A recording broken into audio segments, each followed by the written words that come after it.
Hi everyone, this is Dawn, and today I'd like to talk to you about something that might make you a little uncomfortable and might seem at first that it doesn't really connect with healing, but what I found is that it actually has everything to do with healing, and that's the ego. Dr. Wayne Dyer calls the ego edging God out, and I think this is a really good way of describing it, because the ego is the part of you that separates. It takes you from your wholeness. Now, the ego serves a purpose. It helps you create an identity. It helps you organize things. But the function of the ego is to serve the higher self. And it's the higher self and our connection with our divine nature that allows healing to take place on all three levels of being. How do you identify the voice of the ego? The ego likes negative words. Can't, don't, won't, doesn't, shouldn't. These are ego words. So let's put those in some sentences and see if they sound familiar to you. You can't do that. You're not good enough for that. Why do you think you can do that? You don't have enough education for that. You don't have enough experience for that. Everybody does that. You can't do that. You'll never heal. These things don't work. If any of this sounds familiar, then you, like the rest of us, are dealing with the ego.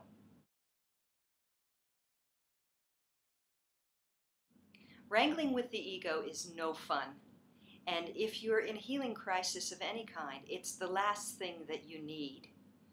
Because the nature of the ego, when it's out of control and controlling our lives, begins to separate us, tell us what we can't do, what we're not capable of, what we don't deserve, what we're unable to do, what we're basically doing, what the ego is doing, it's attacking, it's laying siege upon our being.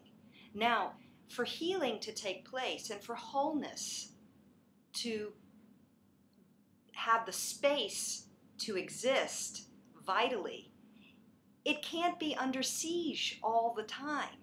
But so many of us deal with this very thing. Whether we're looking at a physical problem, whether we're looking at our skills, whether we're seeking approval, even the positive side of it is when we're riding the wave of joy because we've been approved, because people love us, because we have lots of friends, because we've done something and gotten praise. Oh, then the ego's happy. Yeah, look at me. Everybody loves me now. But what happens when that praise is gone? Then the ego feels crushed. So it's important to recognize those times when our truth is not speaking, but the ego is. What can you do to recognize the voice of the ego? How do you know it's ego or your true voice? Let's have a look at that.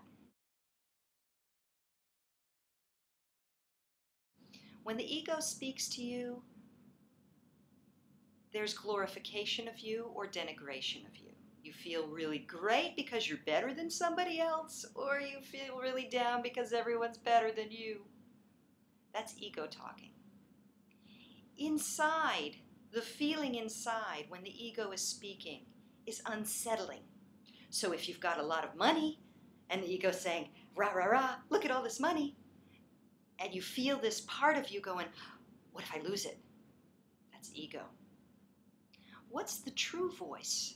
The true voice, when you hear it, you feel a sense of peace, a sense of yesness, of okayness with whatever is going on in your life. That's your divine, true inner voice speaking to you. The ego measures, compares, compartmentalizes, and remember always this word, separates. So if anything in your inner dialogue, in your inner voice, leaves you with a feeling of separation, it's the ego. It's not your true self. So it's important to be aware of that. Now the next question is, how do we deal with the ego? So let's have a look at a few tools you can use to put the ego back in its place as a servant to the master, which is your higher self.